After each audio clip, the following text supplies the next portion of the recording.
여러분, 인간은요, 누구든지 인간이라면 감정을 가지고 있죠.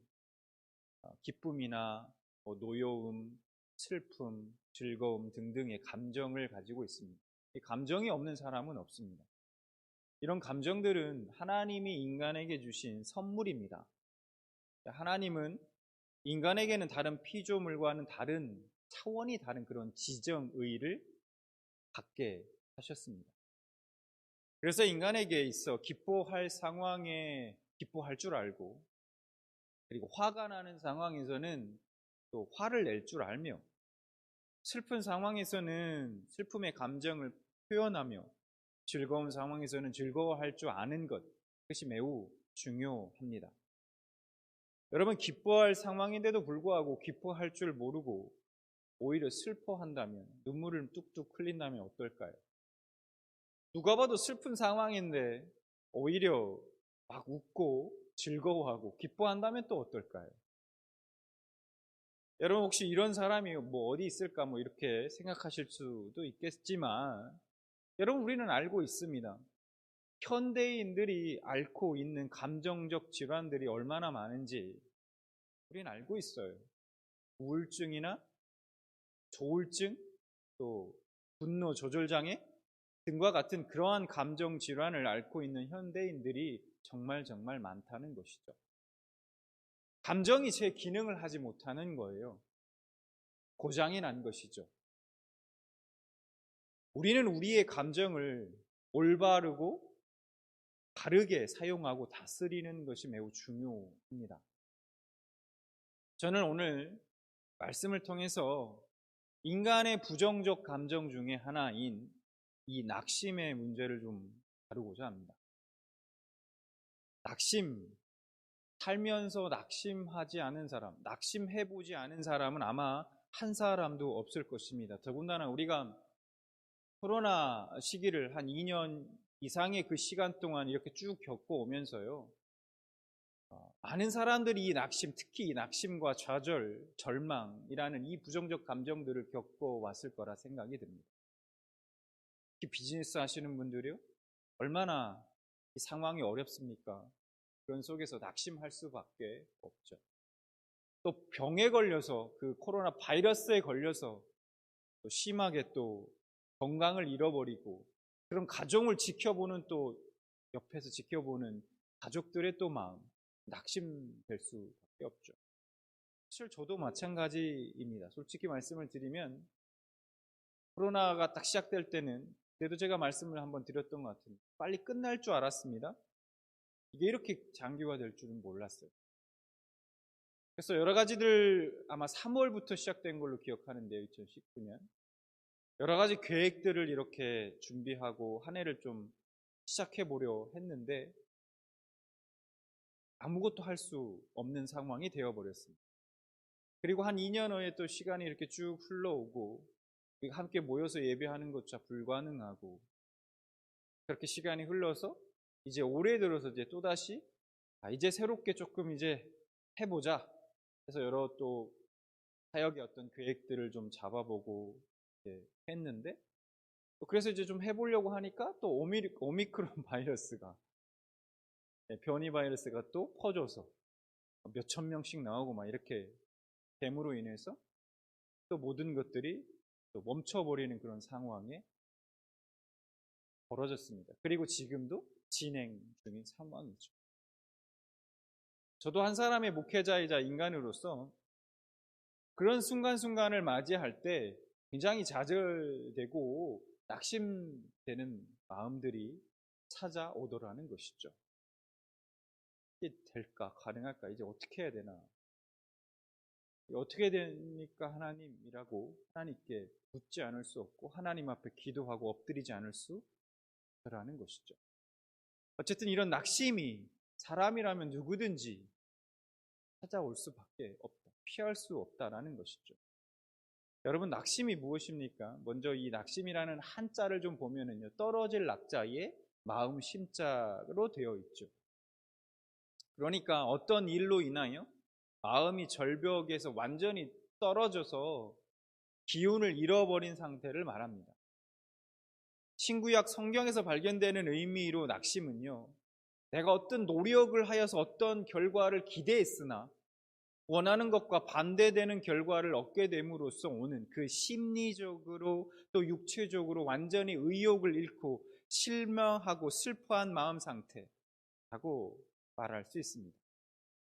한마디로 좀 얘기하면요, 쉽게 말해서 자신감을 완전히 잃어버린 상태인 것이죠. 낙심은 내일에 대한 나의 생각을 멈추는 것입니다. 희망의 문을 완전히 닫아버리는 것이에요. 이 낙심이라는 병에 한번 걸리기만 하면요, 우리의 삶은 금방 무기력하게 만들어버립니다. 무기력하게 돼요. 삶의 기력을 완전히 잃어버리게 됩니다. 삶의 소망과 기쁨을 잃어버리게 돼요. 그래서 아무것도 하기 싫어집니다. 할 수 없다고 생각이 되어져. 아무것도 나는 할 수 없다. 라는 그 생각에 사로잡히게 되죠. 이 낙심에 한번 걸리게 되면 참 헤어나오기가 어렵습니다. 그러면 우리는 이런 낙심이 찾아왔을 때 어떻게 이 낙심의 문제를 해결할 수 있을까? 낙심의 문제가 우리의 삶을 비켜가지 않는다면, 누구도 비켜갈 수 없다면 그 낙심한 삶 속에서 우리의 믿음은 어떤 의미가 있을까 하는 겁니다. 믿음의 사람들은 이 낙심의 문제를 어떻게 벗어날 수 있을까? 오늘 우리가 이러한 질문들을 좀 가지고요, 오늘 말씀을 함께 나누고자 합니다. 자, 오늘 본문을 보면 예수님께서 비유로 말씀하시기 전에 비유로 말씀을 하시는데요, 그 말씀을 하기 전에 이제부터 하려고 하는 이 비유의 교훈이 무엇인지를 먼저 명확하게 말씀해 주십니다. 그래서 18장 1절 말씀을 보면 예수님께서 이렇게 말씀하세요. 예수께서 그들에게 항상 기도하고 낙심하지 말아야 할 것을 비유로 말씀하여, 지금 이 비유의 말씀을 이제 하실 건데, 이 비유의 말씀을 하시는 분은 지금 예수님이시고요, 이 비유를 통해서 가르침을 받는 대상은 지금 제자들입니다. 예수님께서 제자들에게 이 비유의 말씀을 하시는 목적이 무엇이냐, 우리가 1절을 보면 그것을 알 수 있죠. 그 목적은 항상 기도하고 낙심하지 않게 하기 위함이라는 거예요. 자, 예수님은 지금 제자들이 낙심할 수 있는 상황에 있다는 것을 알고 계셨습니다. 어떤 상황이냐면, 예수님은 지금 제자들과 함께 예루살렘을 향해 가고 있었어요. 예수님은 자신이 지금 예루살렘 입성이 무엇을 의미하는지 너무도 잘 알고 계셨습니다. 예루살렘에서 예수님을 기다리고 있었던 것이 무엇이었는가? 무엇이었습니까? 바로 십자가였어요. 그래서 누가복음 9장 22절을 보면 이렇게 말씀합니다. 예수님이 이르시되 인자가 많은 고난을 받고 장로들과 대제사장들과 서기관들에게 버림받아 죽임을 당하고 제3일에 살아나야 하리라 하시고, 예수님은 자신이 곧 죽고 버림받을 것에 대해 분명하게 제자들에게 밝히셨던 것입니다. 제자들은 지금 자신들이 가진 모든 것을 버리고 예수님을 지금까지 따라왔죠. 그런데 정작 그 예수님께서 자기들 눈앞에서 다른 사람들의 손에 신문당하고 매받고 결국은 십자가에 죽임을 당하는 것을 보게 되면 어떻게 될까요? 제자들 입장에 크게 낙심할 수밖에 없습니다. 그렇죠. 예수님은 그것을 아셨던 것이에요. 물론 제3일에 살아나야 하리라 말씀하신 것처럼 예수님은 죽음으로 끝난 것이 아니라 그 사망의 권세를 이기시고 부활하셨습니다. 그러나 부활하신 예수님이 제자들과 계속 함께 하셨나요? 그럴 수 없었고 그렇지 않았죠. 예수님은 40일 후에는 승천하셔서 제자들을 떠나실 것입니다. 예수님은 그런 제자들에게 고와 같이 걱정하지 마. 내가 너희를 고와 같이 버려두지 않겠다. 그리고 내가 반드시 다시 오시겠다. 그렇게 약속하셨습니다. 그러나 그 약속은 제자들 입장에서는 언제 이루어질지 알 수 없습니다. 그러니 하루하루 그 약속을 붙들고 이 세상을 살아가는 그 삶이 쉽지 않다는 것이죠. 믿음을 지키고 자신이 예수님이 맡겨주신 그 사명을 이 땅에서 감당하며 살아가는 것, 그거 쉽지 않다는 거예요.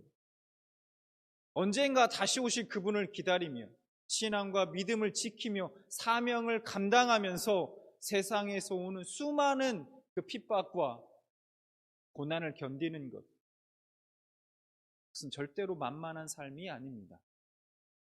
낙심하기 쉬운 삶이죠. 여러분, 우리도요, 종종 그런 분들을 좀 만나게 됩니다. 저도 그런데 한때는 주를 위해 품었던 그 열정이 있어서 정말 주를 위해 헌신하고 열심을 내었었는데 그 열정이 어느덧 식어버리고 방황하는 분들을 종종 만나게 됩니다. 주의 말씀을 사모하며 열정으로 섬기기보다는 어느 순간 나그네처럼 떠돌며 적당히 신앙생활하며 살아가는 모습들을 봅니다. 근데 여러분, 그런 분들을 단순히 문제 있는 성도라고 우리가 얘기할 수 있을까요? 물론 다는 아니겠지만 저는 그분들이 어떤 문제가 있기보다 낙심했다고 생각합니다. 자기 삶에 불어닥친 큰 고난과 위기 가운데 하나님께 실망했거나 혹은 여러 가지 이유로 상처를 받고 하나님의 약속을 붙들 힘을 잃어버렸거나 모두가 예수님이 다시 오시는 날까지 기다리다 지친 것이라 생각합니다. 예수님이 이 비유의 말씀을 마치시고요, 8절에 제자들에게 이렇게 물으십니다. 내가 너희에게 이르노니 속히 그 원한을 풀어주시리라. 그러나 인자가 올 때에 세상에서 믿음을 보겠느냐 하시니라. 여러분, 이게 무슨 말씀입니까? 예수님이 다시 오시는 날, 그 예수님께서 온전한 보상이 이루어지고 그분이 약속하신 것을 우리에게 주실 것인데 그때까지 믿고 기다리며 낙심하지 않을 수 있겠느냐는 거예요. 예수님은 제자들에게 그리고 그들처럼 연약한 우리에게 낙심하지 말고 하나님을 믿으라고 지금 이 비유의 말씀을 통해 권면하고 계신 것입니다. 자, 그래서 어떤 비유의 말씀인지 이제 2절부터 말씀을 좀 보겠습니다. 이르시되 어떤 도시에 하나님을 두려워하지 않고 사람을 무시하는 한 재판장이 있는데, 자, 오늘 이 비유의 말씀에는 두 명의 인물이 두 사람이 등장합니다. 그 중 한 명이 바로 이 2절 말씀에 등장하고 있죠. 재판장이에요. 이름이 뭔지 모르겠지만 어쨌든 재판장이 등장합니다. 이 재판장에 대해서 어떻게 소개하고 있습니까? 하나님을 두려워하지 않고 사람을 무시하는 자라고 그렇게 소개하고 있습니다. 여러분, 재판장의 생명이 뭡니까? 재판장의 생명은 공정함입니다. 공정하지 않다면, 재판장이 공정하지 않다면 그는 재판장으로서 자격이 없다는 것이죠. 그런데 이 재판장은 하나님을 두려워하지 않습니다. 하나님을 두려워하지 않는 그가 어떻게 세상을 살아왔는지 짐작할 수 있습니다. 불의함, 뇌물을 받는 것과 같은 것은 그가 쉽게 범하는 일이었을 거예요. 뿐만 아니라 이 재판장은요, 사람도 무시한다고 해요.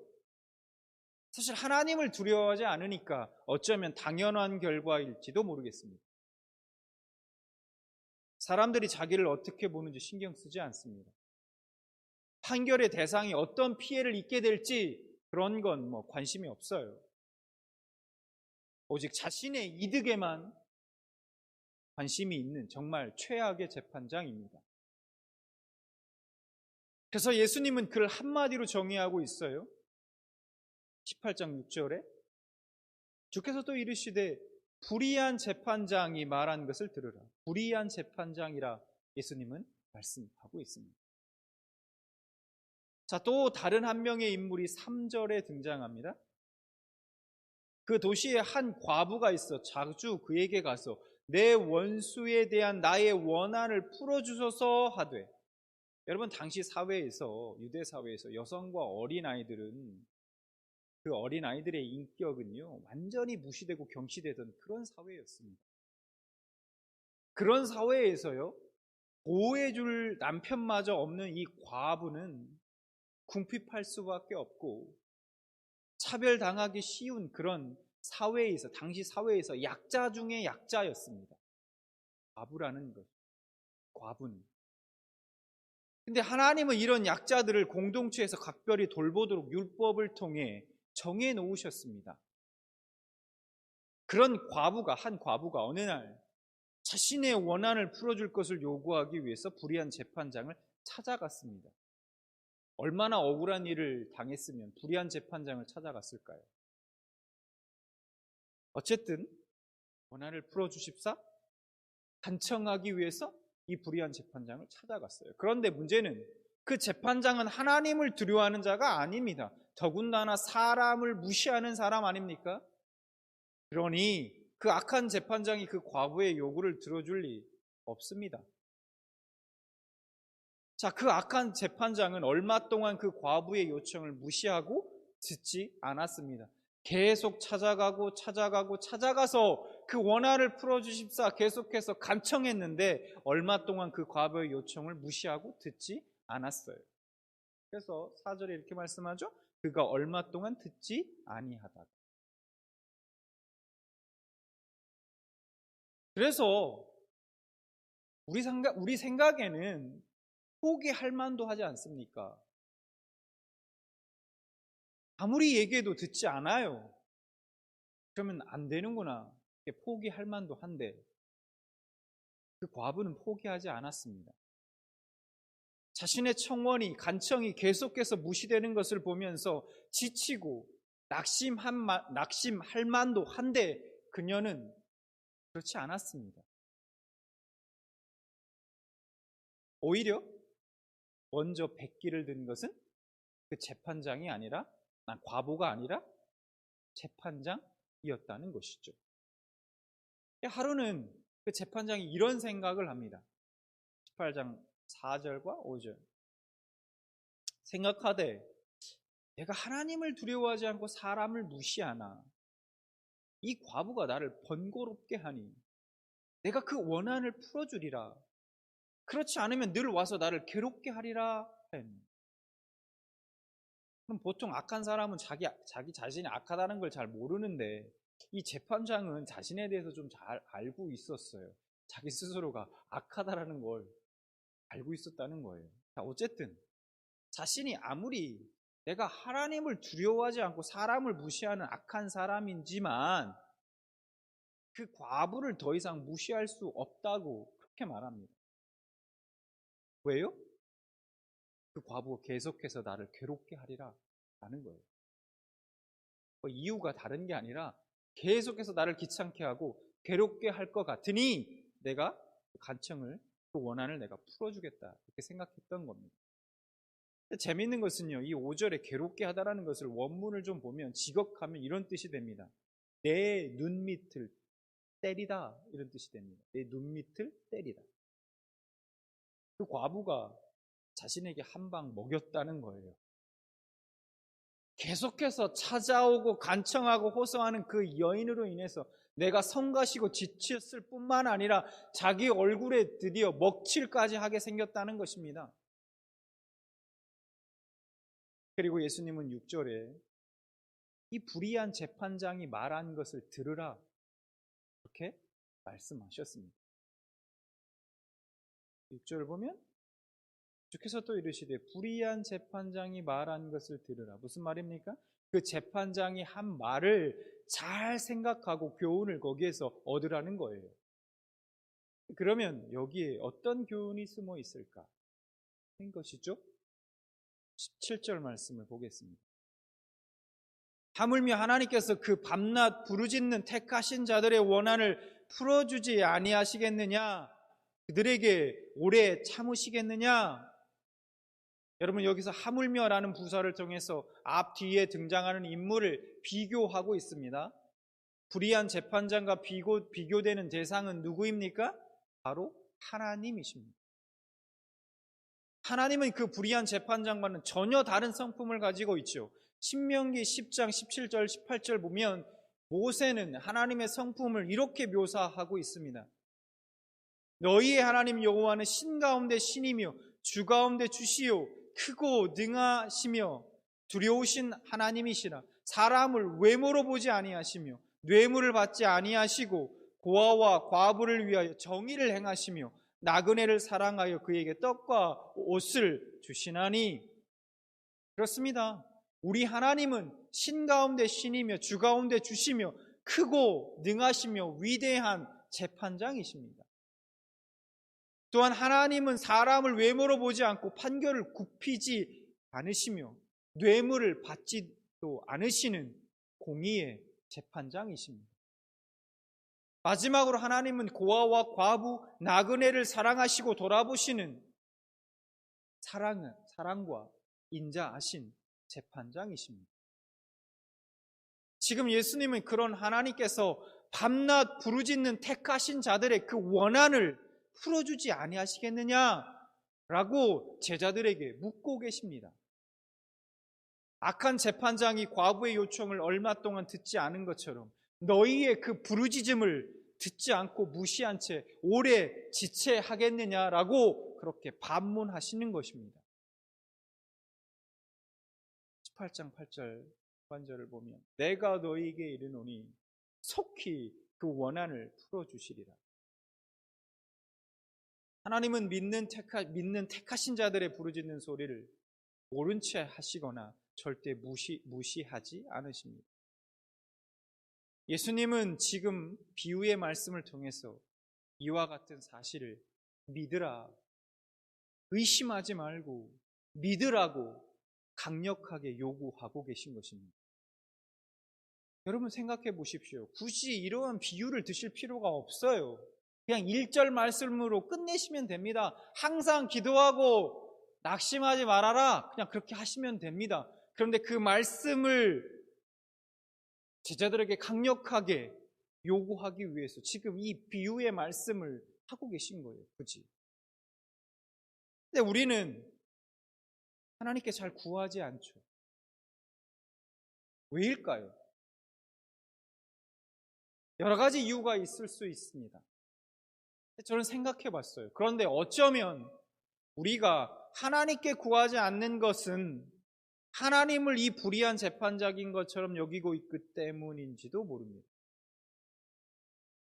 자기 백성이 당하는 고통은 신경 쓰지 않고 우리가 흘리는 눈물에 무감각하시고 우리가 받는 핍박과 고난에는 관심 없고 오직 하나님 자신의 영광만을 위한다라고 그렇게 하나님은 이기적이고 불의한 분이라고 생각하기 때문은 아닐까. 그런데 오늘 본문의 예수님의 말씀은 무엇입니까? 절대로 그렇지. 보아라. 불의한 재판장도 과부의 그 끈질긴 요구를 들을 수밖에 없었지 않았느냐. 그러니까 하물며 하나님은 얼마나 너희의 그 반복적인 그 기도와 간구, 그 요청을, 간청을 기쁨으로 들으시겠느냐. 그러니 믿음을 가지라. 포기하지 말아라. 하나님이 어떤 분이신지 잊지 말고 낙심하지 말아라. 말씀하고 계신 것입니다. 여러분, 하나님은 우리를 사랑하십니다. 믿으십니까? 우리도 잘 알아요, 이 사실을. 물어보면, 여쭤보면 압니다. 하나님이 저를 사랑하십니다. 말씀하시죠. 대답해요. 그런데 이런 하나님의 믿음이 흔들리고 낙심할 때가 있습니다. 이게 언제일까요? 삶 속에 수많은 고난과 문제들이 찾아와 나를 억누를 때, 사랑하는 사람들이 병에 걸리고 하나님을 위한 선택을 나는 계속해서 해왔는데 어찌된 일인지 그러면 그럴수록 더더욱 경제적인 어려움으로 되돌아올 때, 그런데 주위를 보니까 주위를 보면 믿지 않는 사람들이 더 행복한 것 같고, 더 잘 되는 것 같고, 더 잘 사는 것 같고, 그럼에도 하나님의 말씀을 떠올리죠. 모든 것이 합력하여 선을 이루신다는 그 말씀. 그래, 그렇지. 그 말씀을 붙들지만 어느새 다시 믿음이 흔들리고 말더라는 것이죠. 하나님이 나를 사랑하시는 걸까? 의문이 듭니다. 여러분, 이 세상에서 위대한 사랑이 무엇일까요? 바로 부모님의 자녀에 대한 사랑일 것입니다. 왜 부모님의 사랑이 그토록 위대하죠? 왜냐하면 부모님의 사랑은 조건이 없거든요. 세상의 사랑은 모든 조건이 있어야 합니다. 사랑할 만한 것들이 있어야, 그런 것들이 보여져야 사랑한다라는 것이죠. 그래서 세상의 사람들은요, 사랑받기 위해서 그 사랑받을 만한 조건을 끊임없이 만들어 갑니다. 하지만 수시로 변하는 이런 조건들, 그렇기 때문에 이런 조건적인 사랑으로는 절대로 제대로 된 사랑을 기대하기 어렵다는 것이죠. 반면에 부모님의 사랑은 그렇지 않죠. 조건이 없습니다. 그냥 자녀의 그 존재만으로 사랑하는 것이 부모님이죠. 이 땅에 태어나는 그 순간부터 사랑하십니다. 그 사랑에는 이유가 없습니다. 굳이 이유를 따지자면 그냥 존재하기 때문에. 여러분, 저도 마찬가지입니다. 두 아이 아빠로서 제 아이들에게 저는 어떤 것 조건도 요구하지 않습니다. 그리고 앞으로도 요구할 생각이 없습니다. 그냥 나의 아들, 딸로 태어나 준 것, 그 존재 자체로 고맙고, 그리고 사랑합니다.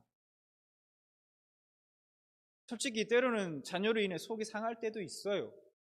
상처받을 때도 있고, 그럴 것이 사실이에요.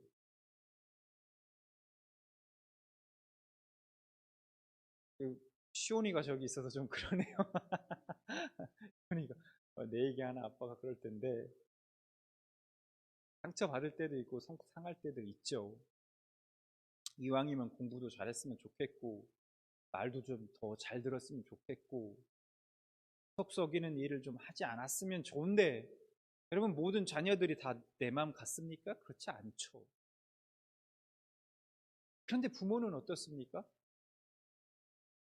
속 상하지만 속 상하면서도 사랑하고, 상처되고 아프지만 상처받으면서도 사랑하고, 자녀 때문에 눈물 흘리고 그렇게 하면서 슬퍼하면서도 사랑하는 것이 부모의 사랑인 것입니다.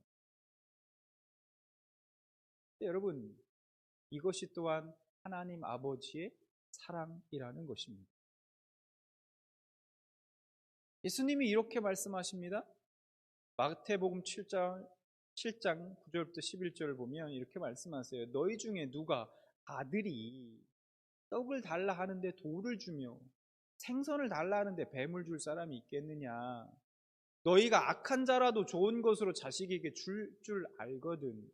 하물며 하늘에 계신 너희 아버지께 구하는 자에게 좋은 것으로 주시지 않겠느냐? 하나님이 택하신 그런 사랑하는 자녀들에게 좋은 것으로 주시지 않겠습니까? 여러분, 이것에 대한 분명한 확실한 증거가 우리에게 있습니다. 사도 바울은 로마서 8장 32절에 이렇게 말씀하세요. 자기 아들을 아끼지 아니하시고 우리 모든 사람을 위하여 내어주시니가 어찌 그 아들과 함께 모든 것을 우리에게 주시지 아니하겠느냐? 지금 예수님이 제자들과 예루살렘을 향해 가고 계신 이유가 무엇입니까? 바로 자신의 생명을 제자들을 위해 아낌없이 내어주시기 위해서입니다. 그 예수님이 지금 이 비유의 말씀을 통해 묻고 계신 거예요. 이래도 하나님을 믿지 못하겠니? 하나밖에 없는 아들을 내어주신 너희 아버지께서 너희에게 좋은 것을 주시지 않겠니? 너희의 간청을 무시하시겠니? 지체하시겠니? 무엇을 더 아끼시겠니? 너희가 이것을 믿을 수 있겠니?